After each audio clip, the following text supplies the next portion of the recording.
Democrats' impeachment efforts burn up in flames, the alt-right is out in full force, and Alex Stuckey defends life on Capitol Hill. My name is Sean Clinton, and this is the God and Freedom Show.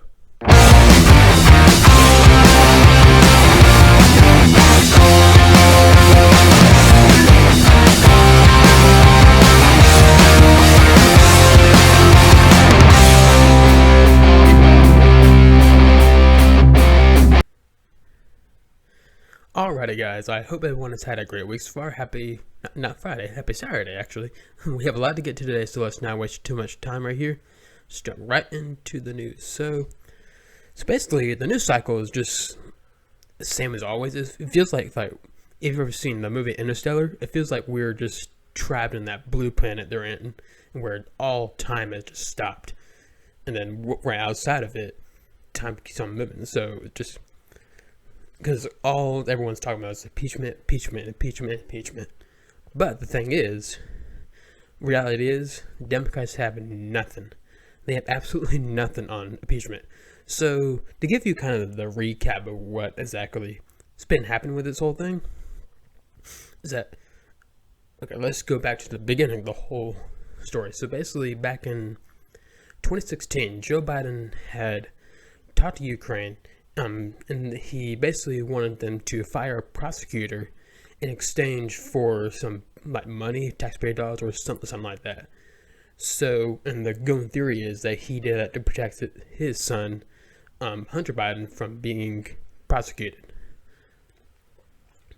So basically that came up into kept going and just kept hidden for a while, and then, well, not really kept hidden, but anyways, that led to this past July, to where President Trump and then had a call with the president of Ukraine, Zelensky, and basically, if you go back to an episode where this whole thing came out, I read the entire transcript of the call, and basically there's nothing in the transcript that suggests that Trump himself was trying to pressure Ukraine to withhold military aid, to pressure them to investigate Joe Biden. There's really nothing there, and it really, from the call, looks like that the President Zelensky is trying to butter up President Trump to get the aid back or something like that. But so anyways, this kind of led to a whole entire battle, to an impeachment hearing that is supposedly called an impeachment inquiry. So this week they held the impeachment hearings and all that. So basically, to kind of give you more recap of what exactly the allegation is, it's basically that they're accusing Trump of doing a quid pro quo, trying to hold back military aid in order to pressure Ukraine to investigate Joe Biden. Now, when this whole thing started, I originally said that if it is a quid pro quo, that he should be impeached. If it's not, he should not. But what I didn't know at the time is that there are multiple sets of quid pro quos. And it's not me trying to make excuses or anything, but there's a legit, you can go look it up, there's actually a legit number of kind of quid pro quos, if you will. Some illegal, of course, and some not so illegal. Now, it is clear now that there was kind of a quid pro quo that did happen.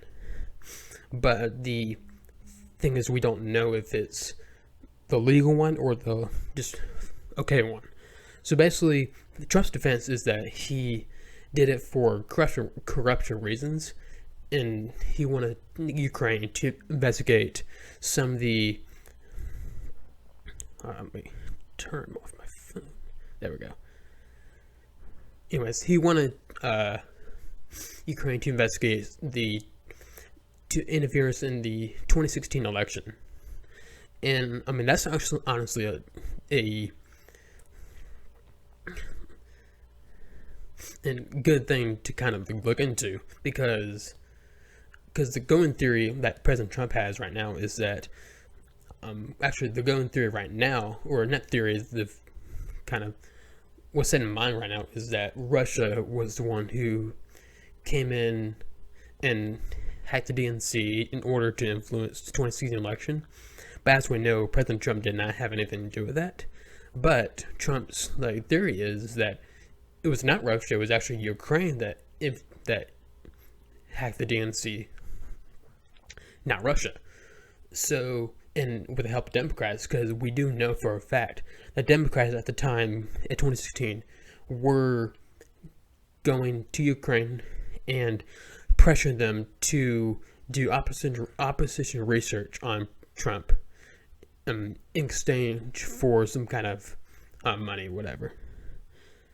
So, and apparently it's okay for them to do it, but it's not okay for Trump to do it. But anyways, if that's the case, if Ukraine is the one that did hack the DNC, I mean, because right now there's no actual evidence of it, but it does need to be looked into, because that would be a big bombshell if that becomes true.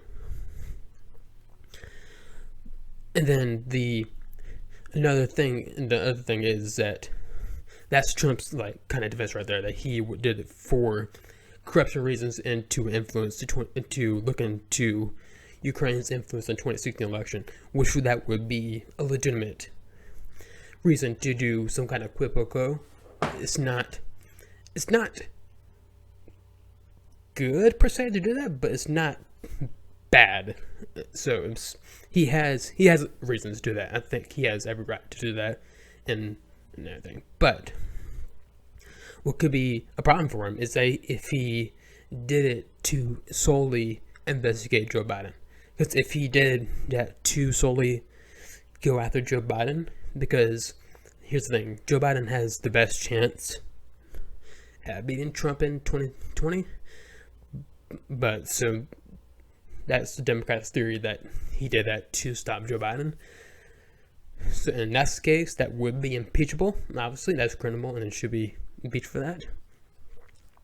But as of right now, we do not know. We do not know if it's for Joe Biden or if it was just for corruption. I'm leaning towards more corruption, of course, because it's just not evidence really for that just leads to one direction or another. But I'm still leaning more towards the corruption side. So, but we'll find out. Just like the Mueller report, we have to basically wait until all the evidence comes out, if there is any.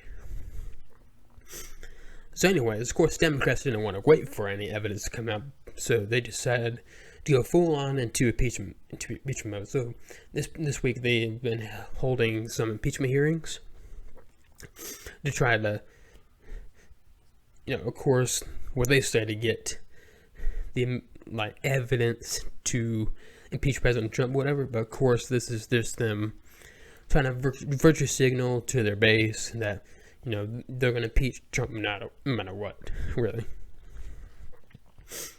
So anyways, and I honestly didn't watch the hearings because I was at work, and so yeah, that takes priorities. But still, from what people have said everywhere, it was just boring and just a giant waste of time.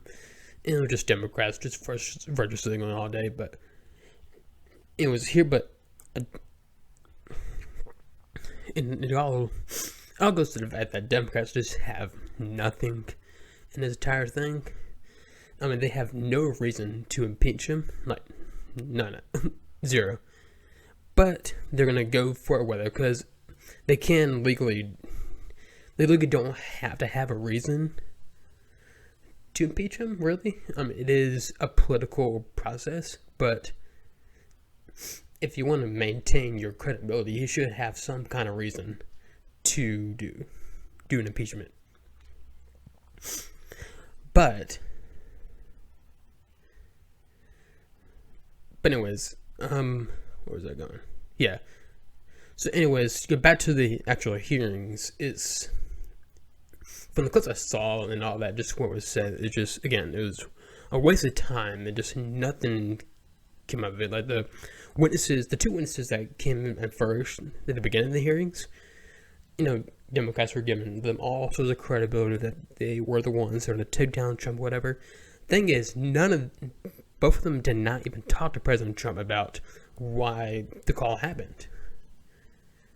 Like, they heard secondhand or thirdhand or something like that. That's the problem. Democrats keep trying out these witnesses that only heard secondhand or what happened. They do not want to bring up anybody. They're trying to block anyone who has firsthand knowledge of the call to come to hear it, because they probably fear that it will go against their narrative. So instead, yeah, I mean, there's quite a few dumb things that were said in the hearing. One of them, of course, was Adam Schiff, who has just been awful this entire thing. If you recall back to the Russia investigation, he kept on saying that he has clear evidence that Trump colluded with Russia, that he has evidence right here in his hand. Of course, he didn't show anybody, but apparently he had it. But as it turns out, he was lying about that. So then, now comes the Ukraine thing. He's been saying that Trump definitely did something illegal here, criminal, that he was solely going after Joe Biden, which, okay, maybe that happened, maybe it didn't, but coming from him, when he's saying, I mean, he cannot be believed, because his credibility was just shattered with the Russia investigation. And the thing is, the actual whistleblower does have Democratic connections that he knows. Apparently, he knows Adam Schiff. Like, there's a theory on right now that this was just a big setup to go after President Trump, and maybe that's the case. Whether or not there's actually anything on criminals, we just still don't know.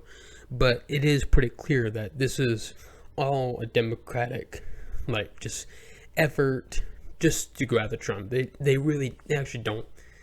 Here's a dirty little secret. They don't care that anything criminal happened or anything. They don't really care about it because they did it themselves. They only care about going after Trump. So anyway, speaking of Adam Schiff, here's one thing that he said was absolutely dumb and is complete BS. It was talking about the whistleblower, and here's... Do you anticipate when we might vote on the ability to have the whistleblower in front of us, something you... Okay. Sorry. Alright, anyway, so here's the actual full-on clip of it.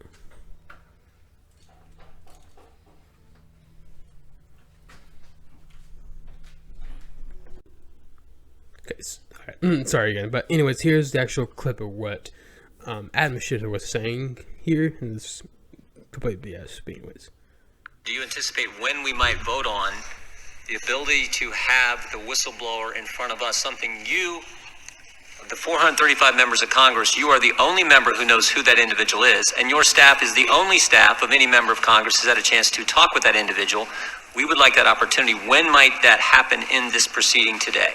First, as the gentleman knows, that's a false statement. I do not know the identity of the whistleblower, and I'm determined to make sure that identity is protected.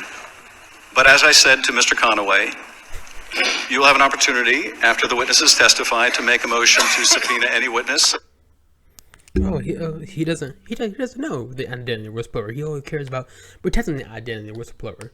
That's a bunch of BS. Like, the Democrats who keep saying that, they're doing this for honorable reasons to get to the bottom of the truth or whatever. That is a bunch of BS, and we all know it. Again, their list is they don't care about any of this. They only want to go after Trump. So yeah, I mean, pretty much the entire hearing was like that. Of course, Republicans were the ones who came out good in that. President Trump came out looking good after that hearing. Democrats became looking like a bunch of petty, I don't know, just very petty and just very lost. They lost all credibility pretty much.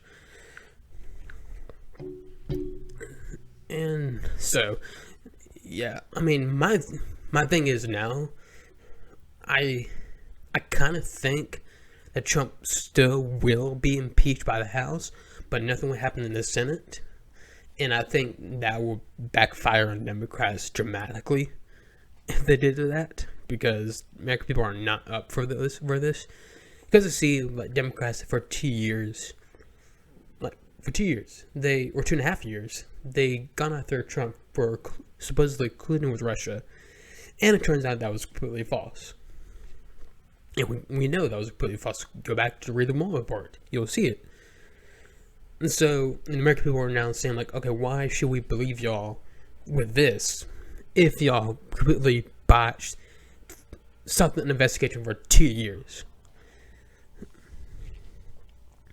And so, of course, like I said, Republicans were the ones that came out looking good in that. And yeah, so going back to kind of the accusations, again, I'm leaning towards that he did this for corruption reasons, and I'm not the only one. Like a lot of people kind of believe that because there's just not really anything to tell us that Trump did it to solely go after Joe Biden.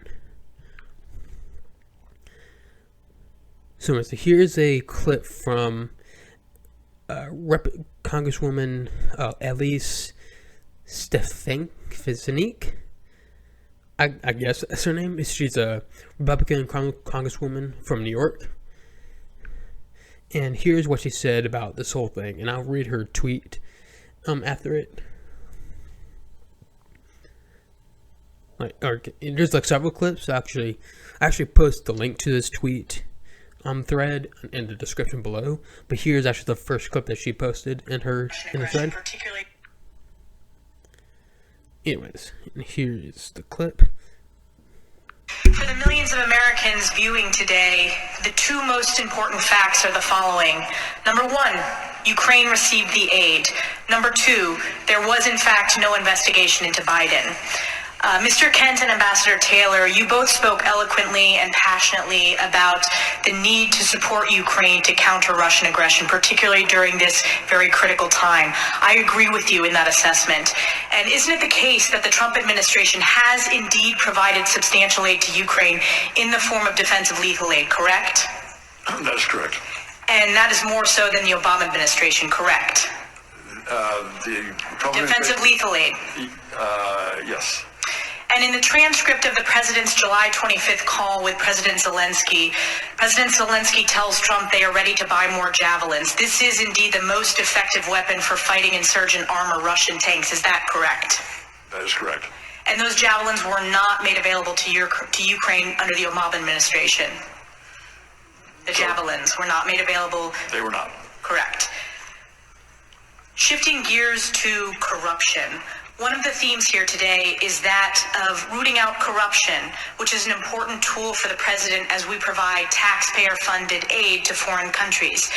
Mr. Kent, you would characterize Ukraine as having long-standing corruption issues, correct? I did.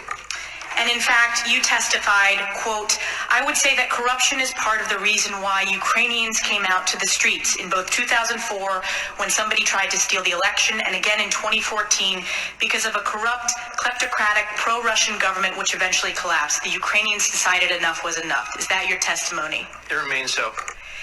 And you testified that you first came to learn about Burisma in 2015 when you were the senior anti-corruption coordinator, correct? Correct. Detailed to the embassy in Kyiv as the acting deputy chief of mission. All right, so yeah, so basically, just what you said there is basically true, fully true. Is that Ukraine did in the end just receive the aid, and there was actually no, like I said, no investigation into Joe Biden. So my thing is, if there was no investigation that happened, and the Ukrainians received the aid anyways, so, like, what are we doing here? Like, nothing, it didn't happen. Maybe Trump intended on happening. We don't know if that's the case. But it doesn't seem that actually no investigation happened into Joe Biden, actually. So if that's the case, if there was no investigation into Biden, And then just still a possible case that there was an investigation, but it was in fact into overall corruption. So again, we don't know right now. I know that's the unpopular opinion. We just don't, but we don't know. We need to wait and see where the evidence leads us. But again, like, Democrats have just been blowing themselves up with this whole thing that their impeachment. I mean, I'm beginning this was called Impeachment Gate 2019, but now this is now Impeachment Fail 2019. So again, like, Democrats have blown themselves up during this whole thing, and it's made them like very very unlikable, and they think they're helping their chances. They're actually hurting their chances in 2020, because the more the American people see Democrats and how awful they are, the more inclined they are to vote for President Trump. Because, and honestly, with whoever's going to be the nominee is probably going to be Warren, and if she's the nominee, like, people know, like, when they see her on stage with President Trump and like he just drags her through the mud, like, she's done. So again, like, the American people, like, when they see Democrats, like I said, they just do not like them at all. And the thing is also with conservatives, like, obviously conservatives have been treated awfully by the media and Democrats for years. Is that now when we have someone who's willing to fight back against them, it's pretty awesome. But thing is, we are also willing. Some conservatives are willing to put support behind anyone who goes out to the left for any reason, and it's so easy to do that.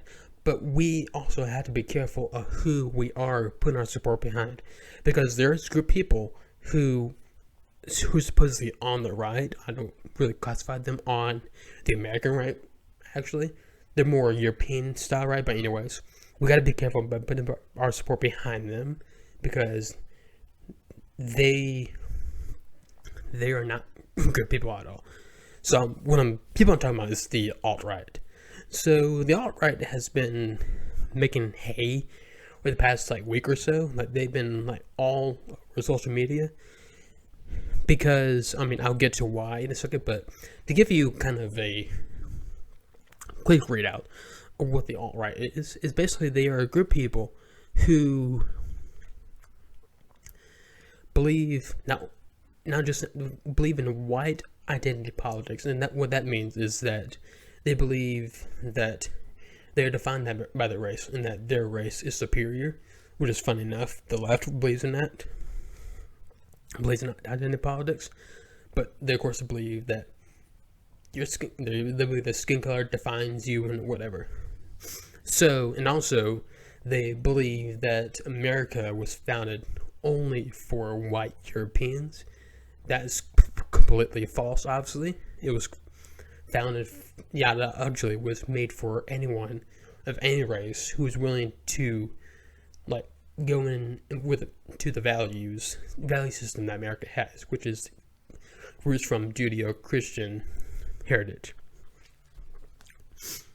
But, and also because they believe in white identity politics, they're obviously racist and all that. They do not believe in mixed marriages. Like, they detest that.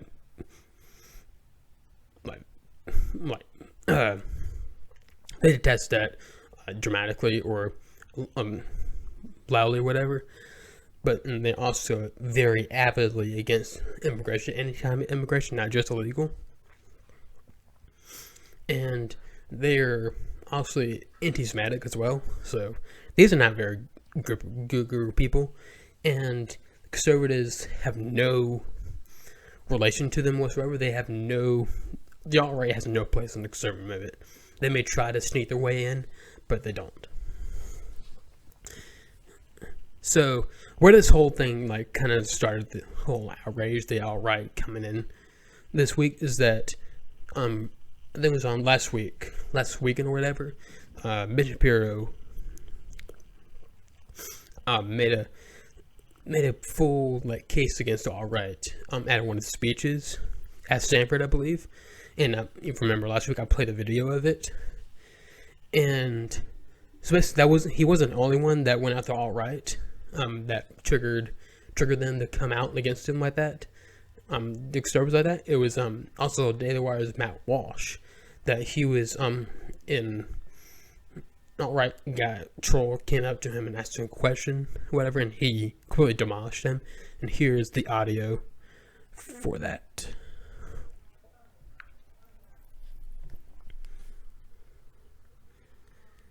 Years. Oh, well, good. Well, you just said David Duke is... He's not in. He hasn't been in the Klan for 40 years. Oh, well, good for him. Yeah. I'm glad he made that change to his life. You are a Christian, and you're working for someone who blasphemed Christ, Jesus Christ. He called him a Jewish rebel and got killed just like other Jewish rebels did. Wait, you're telling me that my Jewish boss doesn't believe that Jesus is the Son of God? I'm scandalized by this. I have no idea. Why is it wrong to want to preserve our heritage, the country that our ancestors founded, European? I don't believe that our unifying principle was ever race, skin color, ethnicity. Our unifying principle was essentially a doctrine. It was a doctrine of human rights. I think it's un-American, is what I would say. But why would it be immoral? It would really depend on what motivates that. And if you're saying that it's not motivated by bigotry, all I can do is trust you on that. I can't look inside your soul. I mean, it sounds like it, but I don't know. I don't know why you want me to do that. I can't read your mind.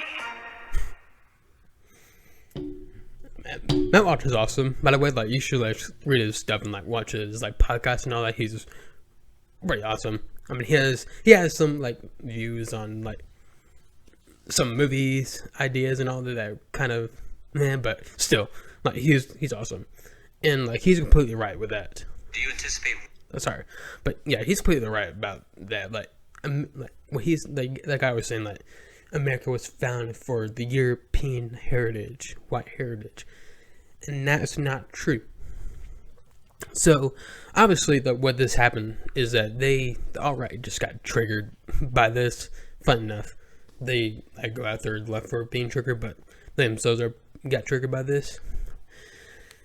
So yeah, this weekend they've been getting like all out on conservatives, whoever denounces them or whatever. In fact, someone named what's that? Cassie Dillon, who works with or is the boss of Low Conservative, she got a death threat from an alt-right troll for speaking out against them. So these people are not good people, and they have no place. Again, they have no place in the conservative movement whatsoever. And obviously, like going back to what the guy said about Ben, like saying that about Christ, I obviously think that's bad and all that, but it's not unique to him. Like Jews do believe, Orthodox Jews actually generally do believe that about Jesus. Obviously, we don't. We like Christians believe that Jesus was the Son of God, he was the Messiah, and all that. But anyways, why that should like stop Matt from working with him, I do not know why. Like, yes, I mean, it just makes sense. And honestly, that what just like I mean, these people, I don't know. Again, like, but also they're a very small group of people, so I mean they really have no influence, honestly. But they are still out there. There's some people that want to try to deny that they're out there, but they are out there. But the problem is, with the biggest problem about this whole thing is that the left has decided to lump in everybody who's conservative, remotely conservative, to the alt-right. So people like me who like, I just went after the alt-right. People like me are now alt-right according to left because I believe in things like, I believe that we should not be killing babies or whatever, because I mean that's considered alt-right to the left for some reason. But funny enough is the alt-right themselves are in support of abortion because they believe that because the vast majority of abortions are minority, like babies being killed. Excuse me. That they support that because it's an ethnic cleansing or something like that, or whatever stupid crap. So, again, and they call people like Ben Shapiro an alt-right leader or whatever. Again, that does not make sense for the simple fact that he's a Jew and the alt-right does not like Jews. So, and he was the #1 target of the alt-right in 2016. So why would he suddenly go into the group that sent him death threats, threaten his family and everything, and that he has went after avidly in 2016? Why would he suddenly change his mind and go to them? That does not make sense. But it's all an attempt for the left to really kick conservatives off the air. Really, if you been kind of following the news this week, YouTube changed their policies of how they want to do things. So basically, let's see if I can actually find what the policy is. Hold on one second, I'll be right back. So basically, what YouTube's policy trend is that basically what they have the power to delete your account from YouTube if it's not commercially viable. And what they say that means is that it's not clear in the description, but they say that for people who where am I going? It's basically that they can decide who's actually valuable in the YouTube world, whose accounts are valuable, enough to earn money, whatever, and if it's not, they get to delete their accounts. So, and obviously over the past months, YouTube has come down on conservatives hard because of the left just constantly pressuring them, telling them they need to get rid of conservative sides or they get boycotts, whatever. So now they changed the policy to where they have power to delete anyone's account for almost any reason, although is not what they view is not valuable. So that's obviously a scary thing for YouTube accounts. Obviously my account right now is not near enough to be probably in that framework right now, but for other accounts conservatives say they do have a big following. They could be hit hard. Steven Crowder's account has been hit hard by the YouTube because of the left. He's completely lost demonetization, whatever. Is basically what that is that demonetizes what basically YouTube pays you for your content, because if you get a certain number of subscribers on your channel. So, and it's not just YouTube. Twitter's been doing this as well with conservatives. Kicking conservatives off their accounts for saying something that the left says, or saying that a man is a man and a woman's a woman, whatever. So the left is going after all social media accounts to pressure them to kick off conservatives. But thankfully, we have Facebook. Facebook used to be very bad at this. They were really, really bad at this back in 2017, 2018, whatever. But recently, Mark Zuckerberg has changed the way he has come with this. He has pledged, went on top of the hill and pledged that he will not be doing that anymore. He will not be kicking off conservatives off the air for simply disagreeing with them, whatever. Because Zuckerberg himself is a lefty, but from what we've seen, he has changed his mind on this topic completely, and that could be good. That could be a really good thing, because if he decides, not to leave his space open, to all people, unlike Twitter, eventually everybody from Twitter and all that will go to Facebook. Although most people have a Twitter and a Facebook account, but anyways. There will be a backlash soon with this whole thing, so we'll see. So, in other news, yesterday, or was it yesterday or 2 days ago, whatever, actually. Ali Stuckey, who's works with the Blaze right now and has a podcast called Relatable, and she went on Capitol Hill yesterday to defend life and to basically fight against abortion. And why the meeting happened, I don't really know what was going on, what the hearing was, why it happened. But she was called in because of her strong stance against abortion. And if you go back to her, if you go listen to her podcast, she is advocately against abortion, and she has to make strong cases against it.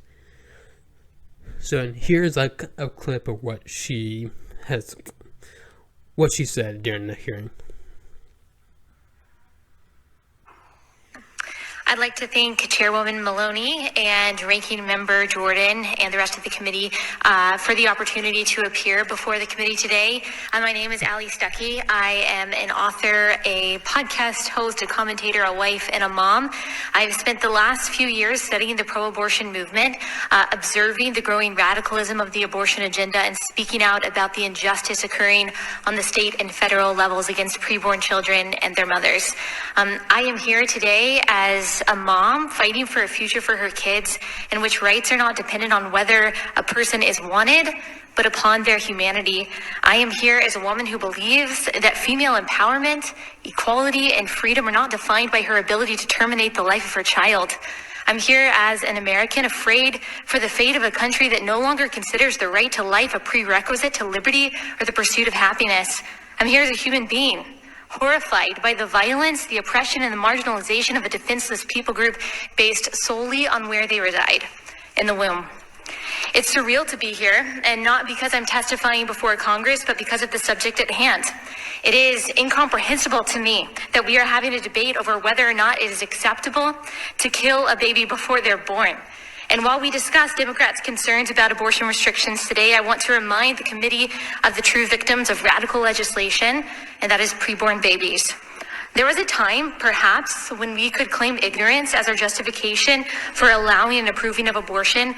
Only a few decades ago, we knew relatively little about preborn babies in early stages of development. It seemed appropriate to some to deem abortion a privacy issue or an issue of bodily autonomy. And even then, the motto was safe, legal, and rare. Pro-abortion advocates have abandoned these three qualifications in favor of on-demand through all 9 months for any reason. Barbaric laws like those of New York, Illinois, and a bill in Virginia aim to codify what Roe and its companion cases allow, the virtually unrestricted access to abortion until the point of birth. As its defendant's position on abortion has radicalized, science and technology have advanced. We now know that a baby's heart begins to beat as early as 6 weeks. The child can feel pain as early as 20 weeks, only halfway through the pregnancy. Babies born as early as 21 weeks gestation have survived outside of the womb. By 24 weeks, still only in the second trimester, a fetus has a significant probability of surviving if born premature. Babies at this age have also received life-saving procedures to treat diseases like spina bifida. Any woman who has been pregnant or has seen her child on an ultrasound knows the undeniable humanity of their preborn babies. Even as someone who is pro-life, I was shocked to see my daughter in the womb at just 11 and a half weeks, kicking, punching, flipping around. 11 and a half weeks is still the first trimester. Embryology tells us that at the moment of conception onward, a baby is a living human being with a distinct DNA, and yet the abortion advocates have doubled down on their dehumanizing rhetoric and legislative efforts. Remarkably, many members of the so-called Party of Science insist upon referring to preborn children as no more than clumps of cells. And speaking of abortion, its defenders ignore the existence of the child entirely.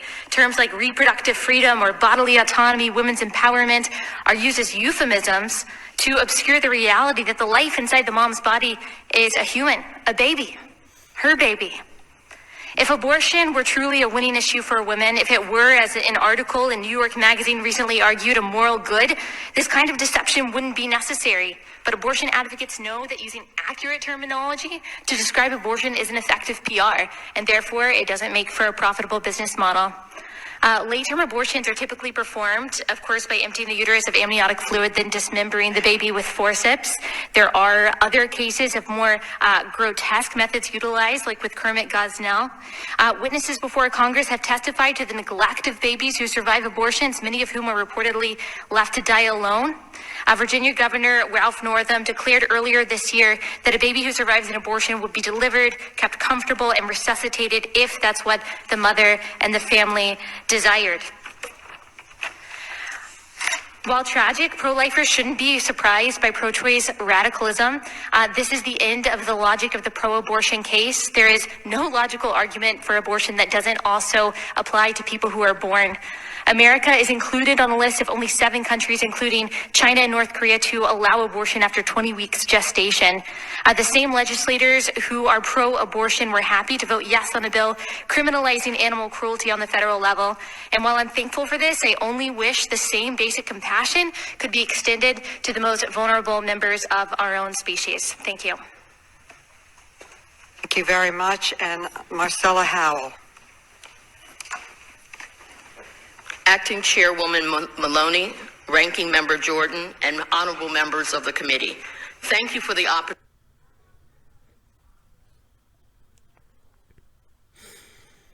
So, yeah, I mean, obviously, I mean, that was an awesome, like, case for life right there. Like, she's made the same case on her podcast, but, like, having that on Capitol Hill, in front, like, on live TV, and all that, like, that's an awesome thing right there. And she is completely right about the whole thing. And I do hope eventually that abortion will be completely outlawed in this country, because, like, we are the only country, like, it's crazy that we're the only country besides, like, North Korea and China that doesn't outlaw abortion after 20 weeks. Like, that's insane. Like, we should not be on the level of China and North Korea with abortion like that. So, of course, the left has gone after her for this, like, calling her a gender traitor or whatever nonsense. Like, they completely lost their minds for this, because, you see, a mother, make a strong case for life, and they have no defense for it. Like, their only defense is that, oh, she's not a doctor, how does she have any credibility to speak against this, whatever. Fun enough, the doctor who's, like pretty much every doctor who works at a pregnancy center or whatever, not Planned Parenthood, would agree to what she said here. So,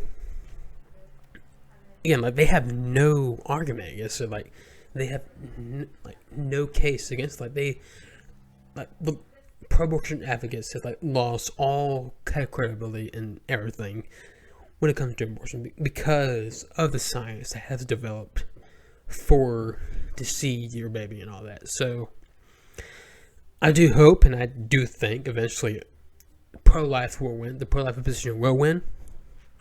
It may not be for another 100 years or 1,000 years. It may be only maybe 10 years. We don't know. So I hope it's 10 years. I hope it's sooner, but we should see. Alrighty, so let's get into some scripture. So that's what we finished John chapter 4. So now we're going to be in John chapter 5.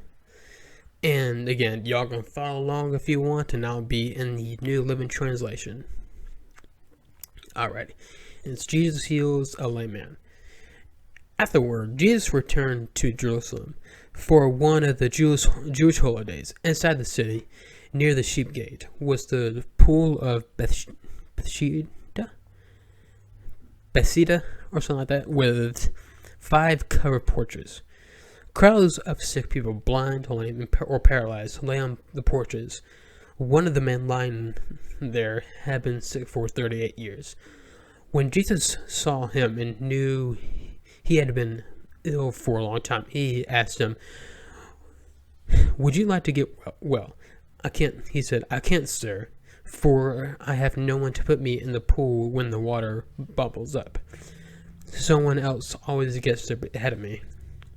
Then Jesus told him, stand up, pick up your mat, and walk. Instantly the man was healed. He rolled up his sleeping mat and began walking. But this miracle happened on the Sabbath, so the Jewish leaders objected. They said to the man who was cured, you can't work on the Sabbath. The law doesn't allow you to carry that sleeping mat. But he replied, the man who healed me told me, pick up your mat and walk. Who says such a thing as that? They demanded. The man didn't know, for Jesus had disappeared into the crowd. But afterward, Jesus found him in the temple and told him, now you are well. Stop sinning and stop, or something even worse may happen to you. And then the man went and told the Jewish leaders that it was Jesus who had healed him. Let's actually continue on here. And Jesus claims to be the Son of God. So the Jewish leaders began harassing Jesus for breaking the Sabbath rules. But Jesus replied, my Father is always working, and so am I. So the Jewish leaders tried all the harder to find a way to kill him. For he not only broke the Sabbath, he called God his Father, and thereby making himself equal with God. So Jesus explained, I tell you the truth, the Son can do nothing by himself. He does only what he sees the Father doing. Whatever the Father does, the Son also does. For the Father loves the Son and shows him everything he is doing. In fact, this Father will show him how to do even greater works than healing this man. Then you will be truly astonished. For just as the Father gives life to those who raises from the dead, so the Son gives life to anyone he wants. In addition, the Father judges no one. Instead, he has given the Son absolute authority to judge, so that everyone will honor the Son, just as they honor the Father. Anyone who does not honor the Son certainly is not honoring the Father who sent him. I tell you the truth. Those who listen to my message and believe in God who sent me have eternal life. They will never be condemned for their sins, but they have already passed from death into life. And I assure you that the time is coming, indeed, is here now, when the dead will hear my voice, the voice of the Son of God. And those who listen will live. The Father has life in himself, and he has granted the same life-giving power to his Son. And he has given him authority to judge everyone because he is the Son of Man. Don't be surprised. Indeed, the time is coming when all the dead in the graves will hear the voice of God's Son, and they will rise again.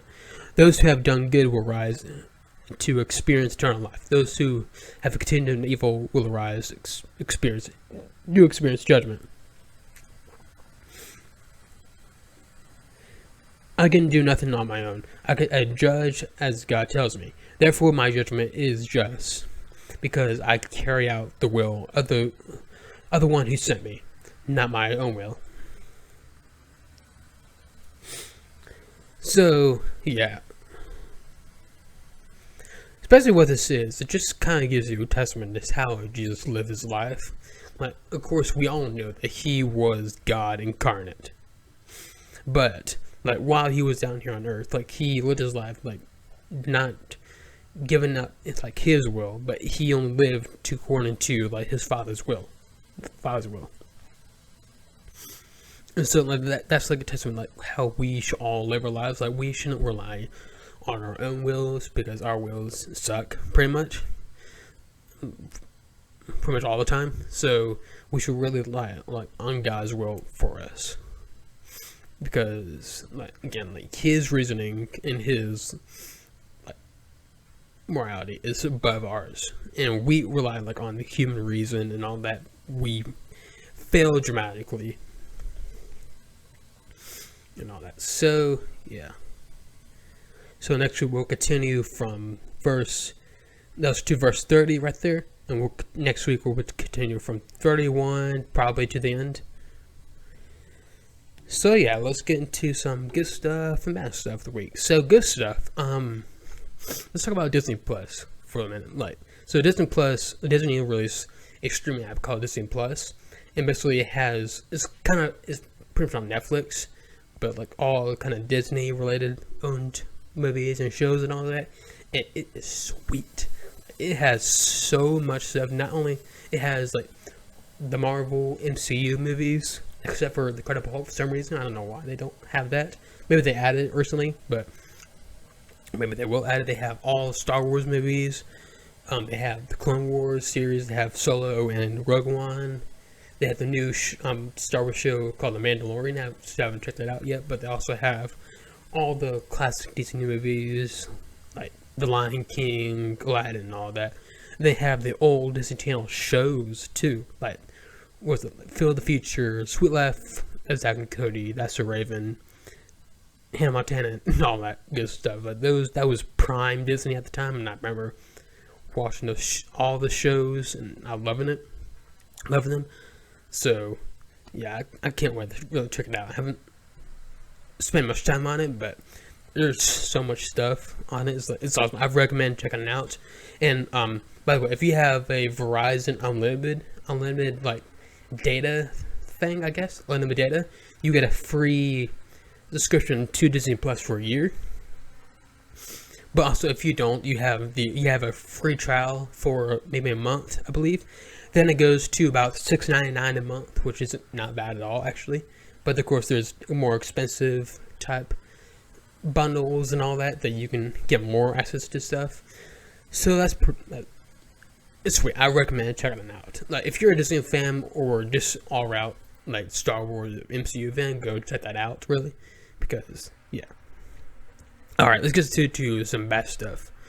So it's bad stuff for the week. If you recall, a few years ago, I forget when this happened, but there was a journalist named, his name escapes me. His name was David Dalyadin. Basically what he did, he went undercover into Planned Parenthood clinics to get the scoop of like how they operate their business or whatever, because there were accusations that Planned Parenthood was selling baby parts for money. And like he went undercover and found out that was the case. You can go back and find videos of it and all that. But what happened was like Planned Parenthood sued this guy for exposing him. Like they say they want to expose him for defamation, but it was not defamation. They could not find anything on defamation whatsoever. It was all true. What was that happened in that video? So there really no reason to like sue him, but for some reason they won the case. The jury ruled against the David. So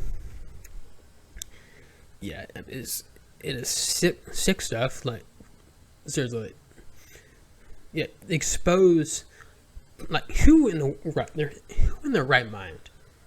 Forget that you're for or against abortion or whatever. Who in the right mind would be okay with doctors taking baby parts and selling it to other like clinics or to other places or whatever? Like who in the right mind will be okay with that?